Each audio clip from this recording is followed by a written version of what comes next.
Gracias por estar conmigo esta tarde, por haber aceptado hacer esta entrevista y que documenta la vida de los latinos en Ohio.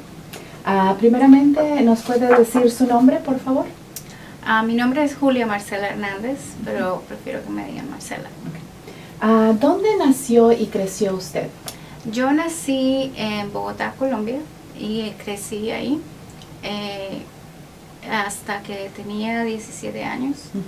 A esa edad me gradué del colegio y decidí que quería ir a estudiar a Estados Unidos y me fui y llegué aquí a Ohio, a Ohio State. Okay. ¿Cómo fue su niñez en Colombia? Mi niñez en Colombia fue muy, digamos que muy feliz. Especialmente la niñez, la adolescencia no me gustó mucho. Pero yo soy de una familia de clase media. Fui a un colegio privado porque en Colombia los colegios públicos no son de buena calidad. Mi colegio era bastante especial en que, primero que nada, no quedaba en Bogotá, quedaba en un pueblito que quedaba cerca de Bogotá, que se llamaba Suba. Y la idea del colegio era que fuera alejado de la ciudad y fuera más campestre. Y cada salón de clase era como una cabañita. Y no tenía electricidad. Y teníamos bastantes ventanas, entonces todo era con luz natural. Y era un colegio muy bueno. La mayoría de los alumnos de ese colegio que se graduaban de ese colegio estaban en el top, digamos más que alto. Sí, se graduaba en el examen que teníamos que tomar para entrar a la universidad. Siempre estábamos en el 10 o 5% más alto. Pero era un colegio bastante, digamos que no todo el mundo podía llegar a graduarse. Yo empecé yo creo que eran como 6 salones de 30 niños cuando empezamos, y cuando me gradué nos graduamos un salón de 30. Era un colegio duro. Era un colegio duro, sí. Si uno sobrevivía, todo el mundo decía, cuando uno salía de ese colegio, la universidad era un paseo. Claro, claro. Hablando de esos primeros años, ¿no? De esos años en Colombia, ¿qué canciones o historias o chistes siente usted que son parte de usted o de su familia? Y su familia, por ejemplo. Curiosamente, una cosa que no dije es que mi mamá es colombiana, pero mi papá es chileno. Y en mi casa la música que escuchábamos, había mucha música folclórica chilena.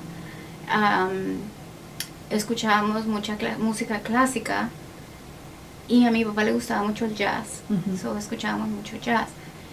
Muy poca música colombiana, y no sé por qué, pero eso tuvo un impacto en mi adolescencia, porque todo el mundo sabía cómo bailar merengue y salsa y todo. Yo no, porque esa parte no existía, digamos.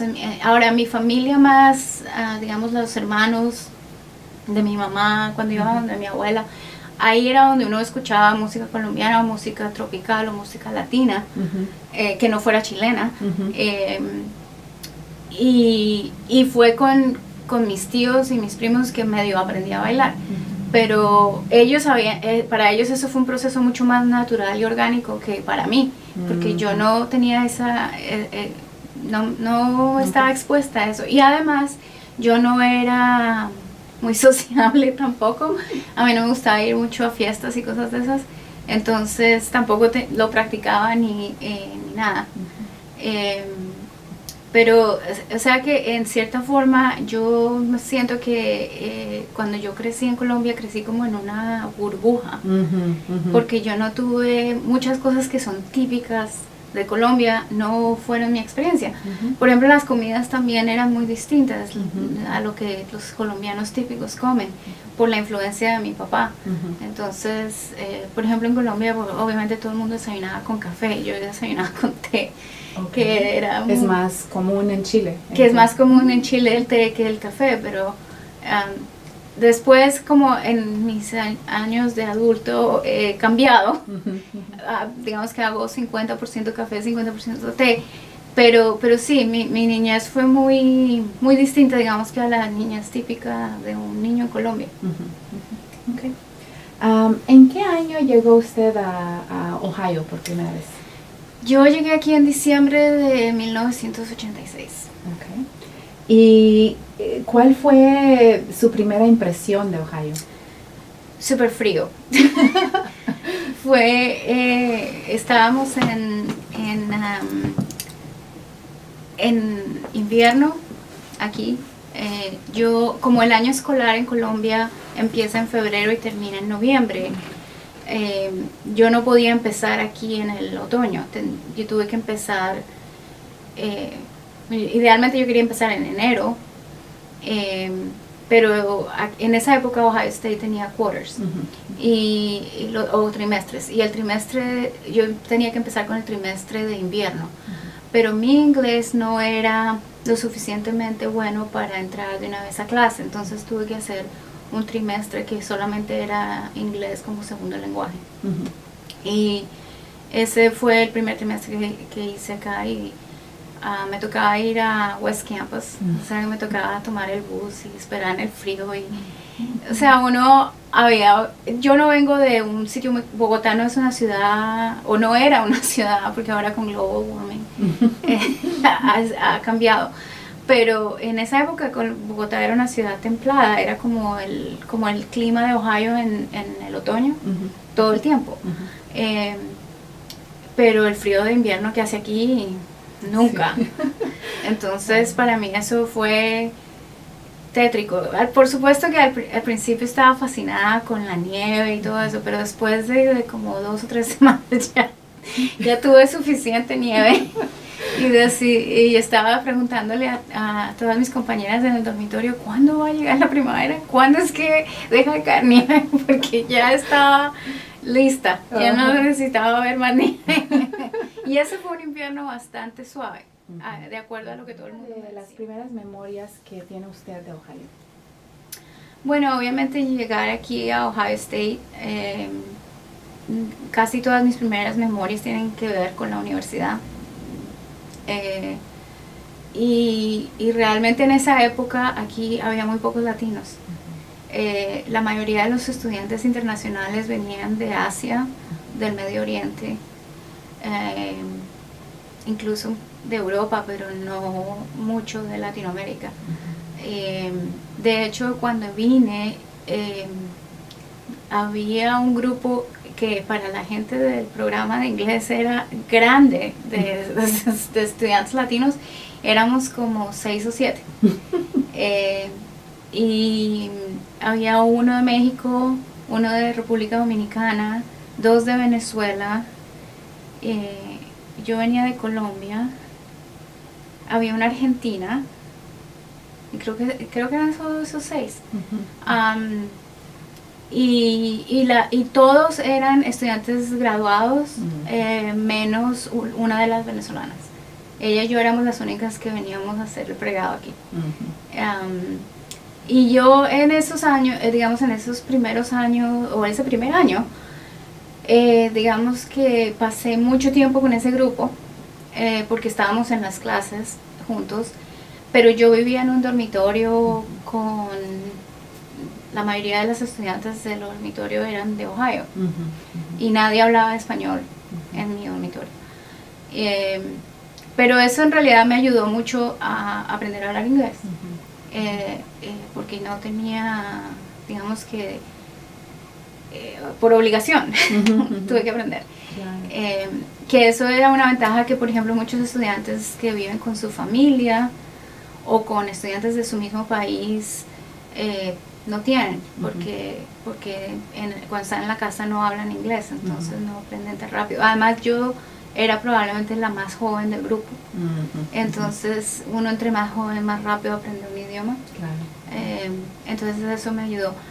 La gente de Ohio al principio a mí me pareció bastante amigable.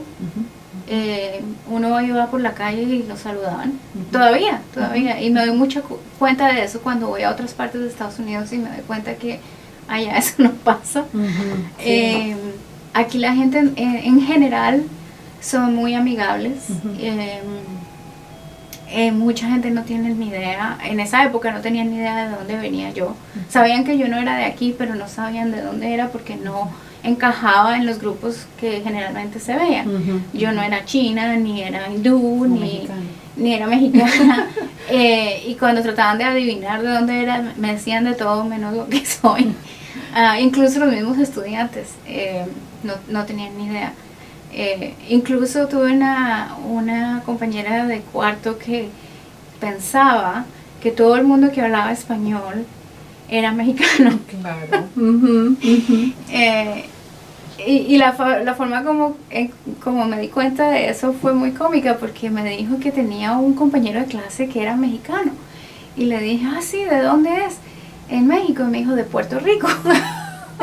Y dije, no, Puerto Rico no es México. No, pero sí es mexicano porque habla español. Y dije, no, todo el mundo que habla español es mexicano. Claro. Entonces, en esa época Ohio State era muy distinto a lo que es hoy. Era una universidad donde... Poco diversa. Bueno, poco diversa, pero más diversa en otros aspectos. Porque en esa época cualquier persona de Ohio podía entrar. Era, como se dice en inglés, open enrollment, no era tan selectiva. Entonces uno veía gente de muchos estratos sociales, zonas rurales. En ese sentido era muchísimo más diverso. Y uno veía, había gente que era la primera persona en su familia que venía a la universidad. Y de familia, por ejemplo, de campesinos.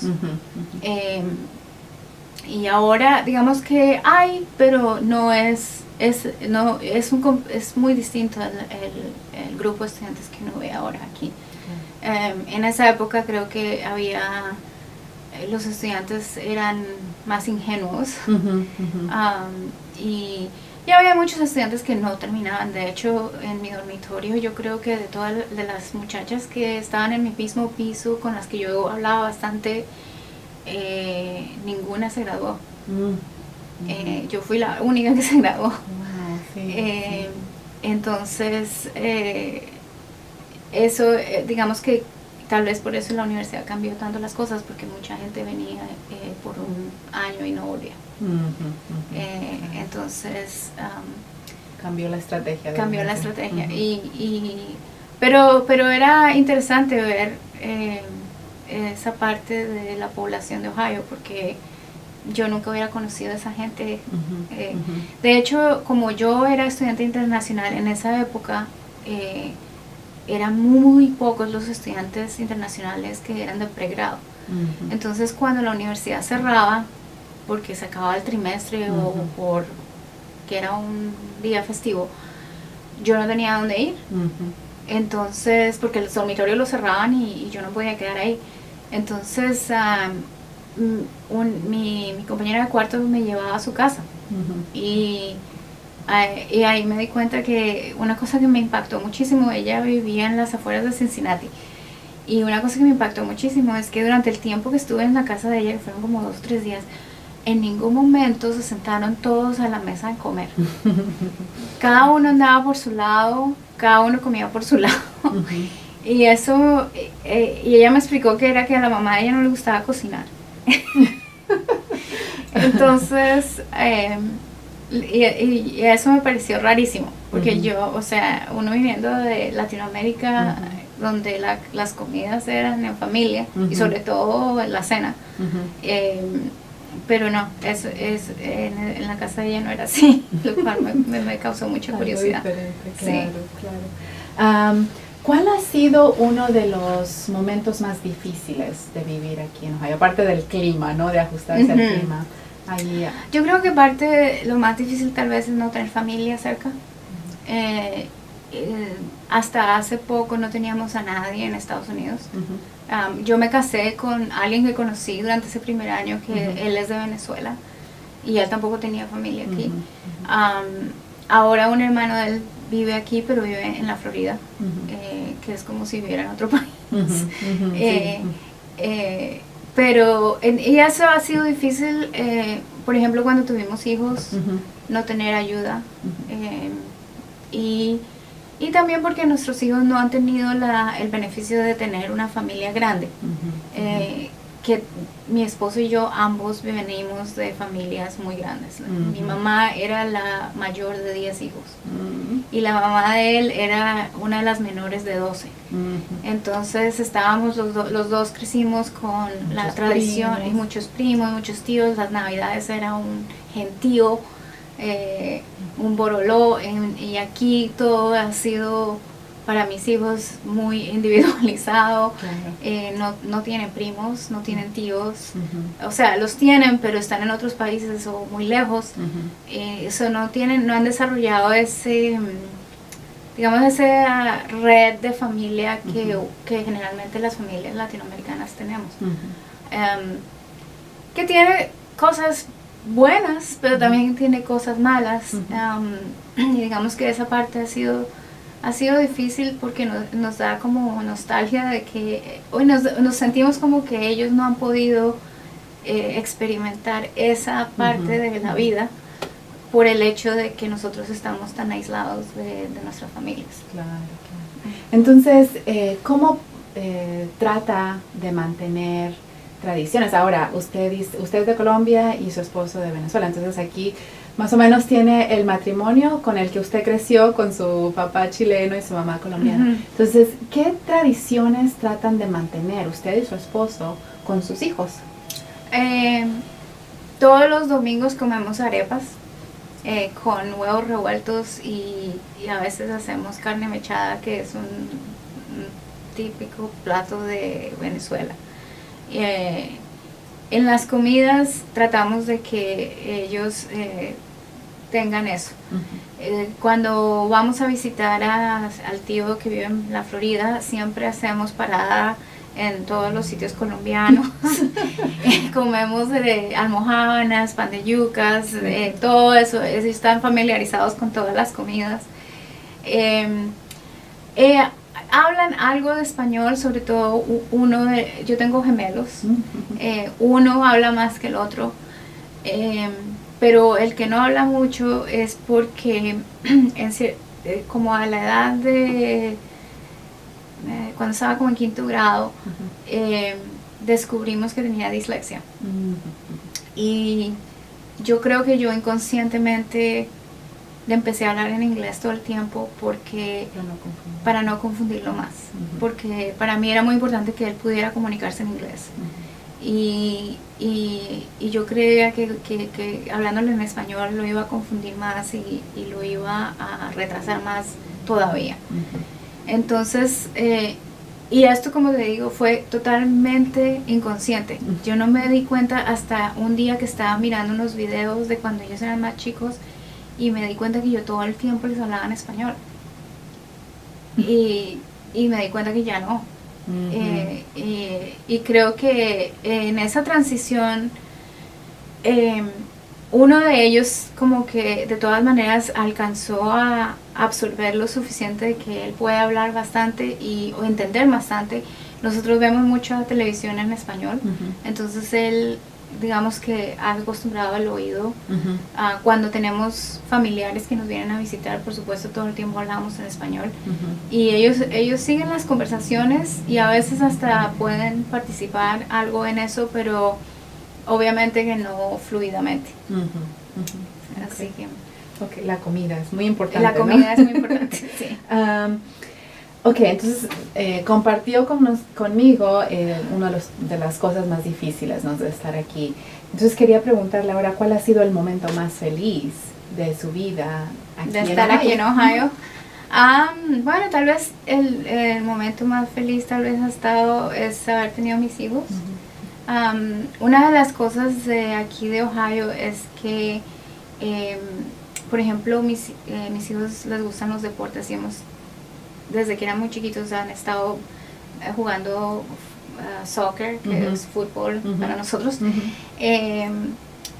básquetbol y béisbol, y pienso que la comunidad aquí en Ohio, en realidad en Estados Unidos creo que es así, la mayor parte de los estados son así, pero ese ritual de levantarse todos los sábados en la mañana y ir al partido de soccer y luego ir a almorzar, y eso creó una costumbre en nuestra familia que realmente nos ayudó a ser más unidos como familia los cuatro, y creo que ayudó a disimular un poco el hecho de que no tenemos familia aquí.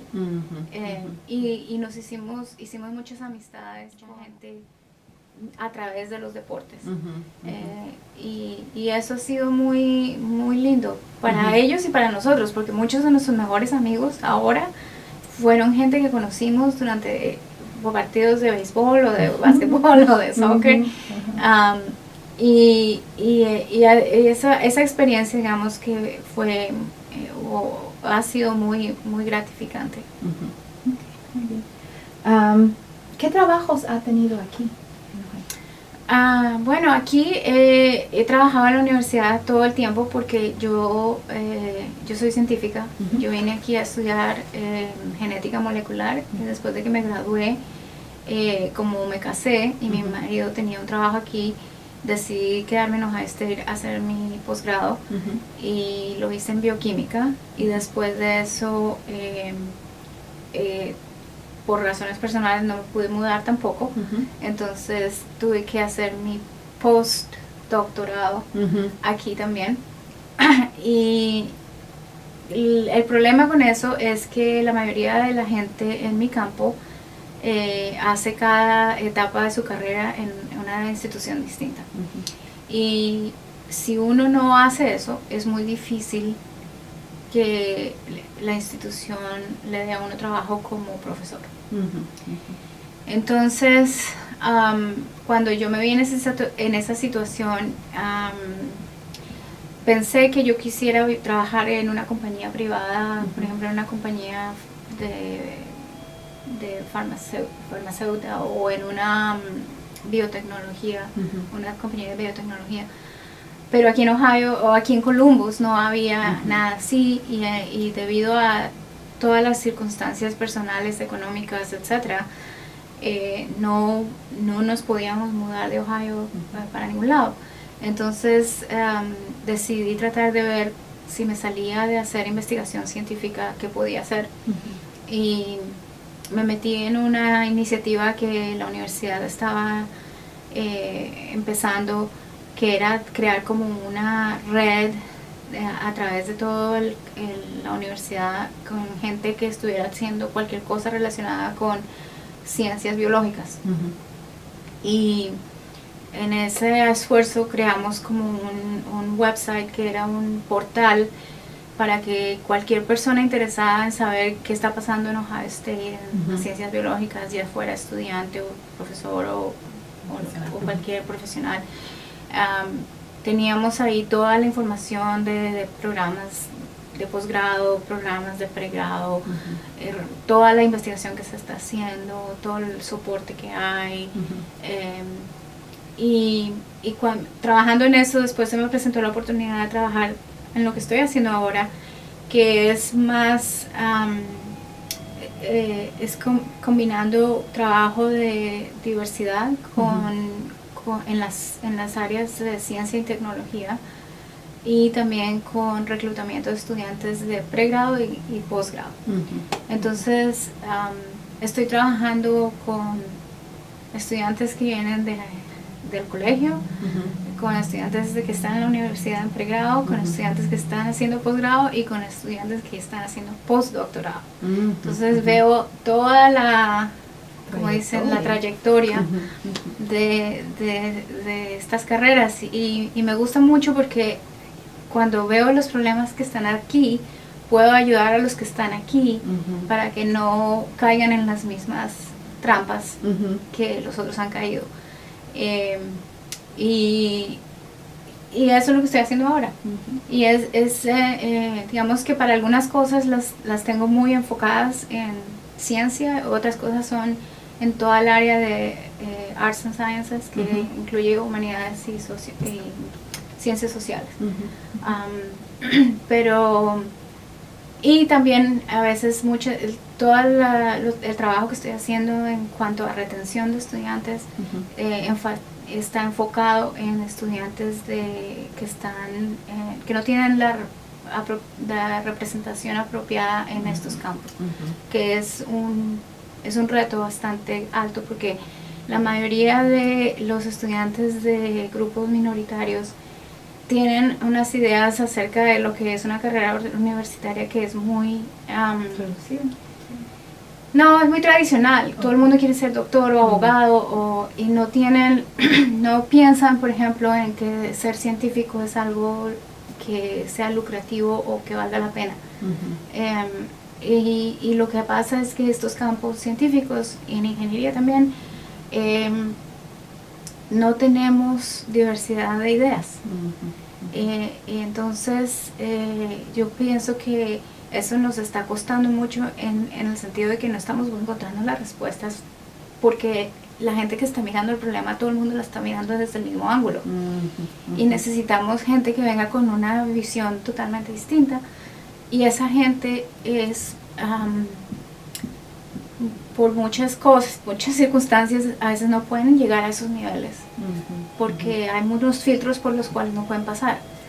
Entonces lo que yo estoy haciendo ahora es tratando de ver cómo abrimos los filtros para dejar pasar un poco más y dejar que alguna gente llegue hasta arriba, que tiene ideas distintas a la mayoría de tradicional. Sí. Me supongo que este trabajo que está haciendo hoy es su favorito o uno de sus favoritos. Sí, es uno de mis favoritos. La única parte que no me gusta, me toca viajar mucho para reclutar. Pero sí me gusta mucho porque he logrado usar mi propia experiencia en ese camino para ayudar a otros, y también porque siendo una persona de cultura latina, tengo también entiendo de dónde vienen los estudiantes, entiendo cuáles son sus temores o por qué piensan como piensan. Y yo pienso que la mayoría de los científicos no tienen ni idea. Y son bastante enfocados en lo que están haciendo y no se dan cuenta de lo que está pasando a su alrededor. Y creo que tal vez por eso yo no pude seguir el camino tradicional de un científico, porque yo tenía muchos problemas con muchas de las filosofías de mis colegas. Y creo que era, por ejemplo, una de las cosas que me parecía interesante es que muchos de los científicos se casan con otros científicos. Sí. Y entonces eso lo que hace es que la perspectiva que tienen es muy poco diversa, digamos. En cambio yo me casé con una persona que no tiene nada que ver con ciencia, y él a veces me hace pensar cosas y me doy cuenta de que sí, eso es ridículo, porque hacemos las cosas así. Entonces digamos que esa complementación ha sido tal vez para mí una ventaja y una desventaja, porque no encajo completamente con los científicos, pero encajo lo suficientemente bien para entender lo que están haciendo y poder tratar de cambiar el sistema en una forma de que sea más, que pueda ser más acogedor para otra gente, porque ese es el problema, que el sistema es demasiado duro para cualquiera, y mucho menos para alguien que viene de una cultura distinta. ¿Ha sido la cosa más o evento más divertido o chistoso que le ha ocurrido a usted aquí? Creo que una de las cosas que me pasa es que como latina y como científica, yo soy muy al punto. Yo no digo las cosas con anestesia. y la gente aquí muchas veces no está preparada para una honestidad así de brutal. Y por ejemplo, una vez teníamos unos amigos que son de aquí, de Ohio.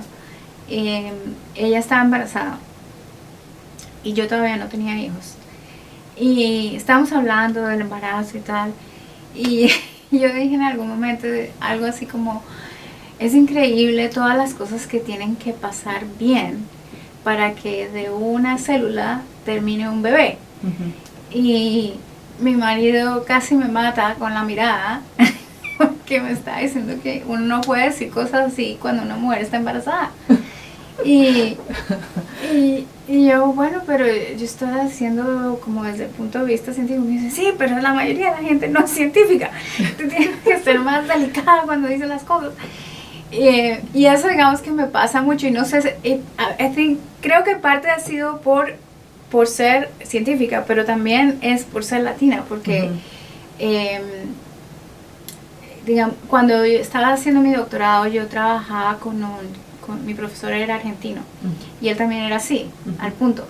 Y mucha gente eso como que o los asusta o los se sienten incómodos, pero para mí fue genial porque yo sentía que siempre sabíamos, él sabía si yo estaba bien o mal, y sabía por qué estaba bien o mal, y viceversa. Esa clase de transparencia, digamos, que es característica de los latinos, es algo que a mucha gente de Ohio como que claro que depende de dónde son, porque por ejemplo tenemos unos amigos que son de Cleveland y ellos son mucho más aceptan esa clase de cosas con mucha más tranquilidad, digamos, que la gente de Columbus o que la gente de Cincinnati. Y eso es una cosa que también he visto, que depende de dónde eres de Ohio, las actitudes son muy distintas. Sí, claro. Y aquí en Columbus que estamos como en la mitad, en la mitad geográficamente y ideológicamente, y en muchas otras facetas en Ohio somos como el average, digamos. Pero la gente de Cleveland es muy distinta a la gente de Cincinnati. Sí. Y mi marido, por ejemplo, que tuvo un trabajo durante un tiempo donde tenía que viajar mucho entre las tres ciudades, se daba cuenta de la forma como manejaban, muchas cosas muy distintas. Fíjese. ¿Cuál ha sido el momento de más orgullo en su vida? Bueno, creo que uno ha sido cuando saqué mi doctorado, cuando me gradué con mi doctorado, porque yo cuando empecé mi doctorado, después de que hice mi pregrado, terminé solo sacando un máster's porque fui a un laboratorio donde no funcionó para mí. Y en ese momento pensé que era porque yo no era lo suficientemente buena para ser científica. Y después terminé trabajando como técnica para la persona para el argentino que terminé haciendo mi doctorado, con el que terminé haciendo mi doctorado. Y él, en la época en que yo empecé a trabajar con él, él acababa de llegar a Ohio State, no tenía muchas obligaciones y tenía tiempo para enseñarme a hacer cosas. Y cuando me di cuenta de que, que el problema que yo tenía en el otro laboratorio es que nadie me había enseñado, me tocaba aprender sola. Y es muy distinto cuando alguien se toma el tiempo de darle a uno instrucciones y de enseñarle por qué hacer las cosas de esta manera y no de esta manera, etc. Y ahí, para ese entonces yo ya tenía hijos. Y yo no estaba pensando de ninguna manera volver a ser estudiante. Hasta que mi profesor me convenció, me dijo que yo básicamente estaba con mi trabajo sacando un doctorado, que por qué no volvía a mi programa y sacaba un doctorado. Y le dije, si me toca tomar clases, no. Entonces hablé con el director del programa del cual saqué mi máster, y me dijo que sí podía volver, pero me tocaba tomar una clase. Entonces dijo que una sola clase, y me dijo sí, una sola clase. Entonces tomé la clase, me fue muy bien, y en 4 años me gradué con mi doctorado. Y fue durante ese tiempo también tuve que mantener mis otras responsabilidades en el laboratorio porque yo trabajaba como técnica. O sea, yo tenía que trabajar como técnica y además hacer mi tesis. Y además tenía hijos ya en esa época. Entonces, haber hecho todo eso fue, no sé cómo lo hice, pero lo hice. ¿Qué significa, pensando en todo lo que ha ocurrido aquí en Ohio, en su vida, en sus hijos, en su familia, qué significa Ohio para usted? Ohio es como mi segundo hogar, yo diría, porque realmente aquí he pasado 27 años de mis 44, o sea que ya pasé más de la mitad de mi vida aquí. Sí. Y de hecho pasé la mitad de mi vida donde uno, digamos, es adulto y se desarrolla como persona. En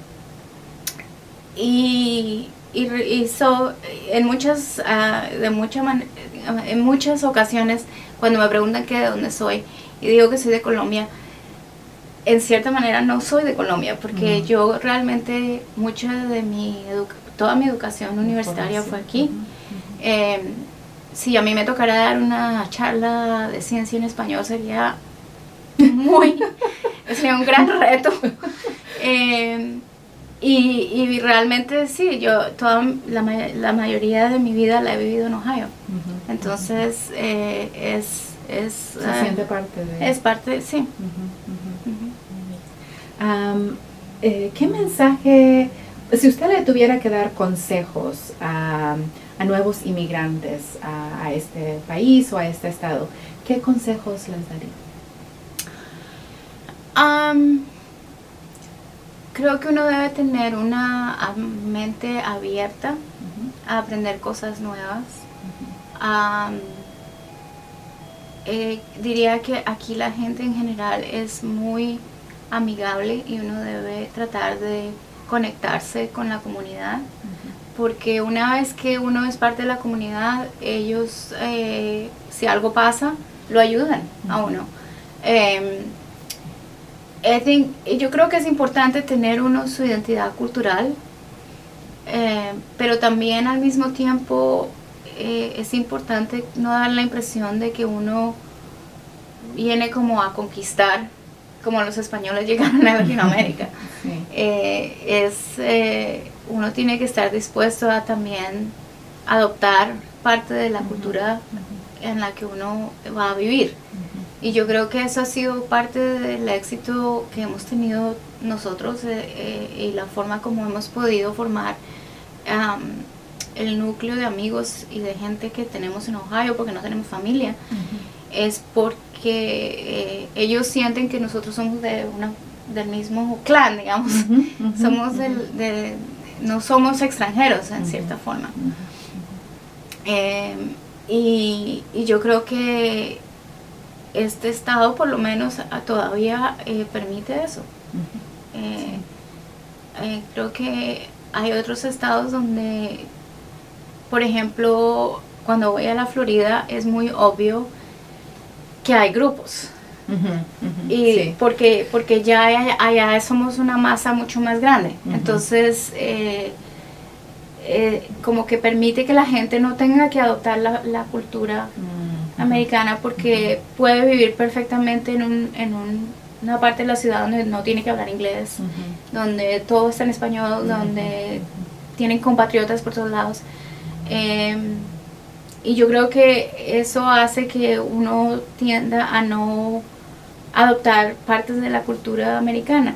Aquí creo que todavía somos una minoría tal de que es muy difícil uno no tener que hablar inglés o no tener que adoptar ciertas cosas de la cultura. Entonces eso creo que sí, es verdad que no tenemos los restaurantes, no tenemos muchas de las cosas que la gente tiene en otros estados, pero creo que por lo menos podemos ser parte de la comunidad mucho más fácil y tal vez por obligación casi, pero para mí ha sido, digamos que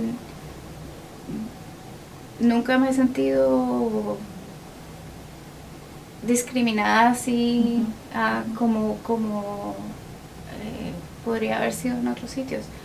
Ahora bien, es muy distinto de la experiencia mía porque yo nací y crecí como parte de una mayoría.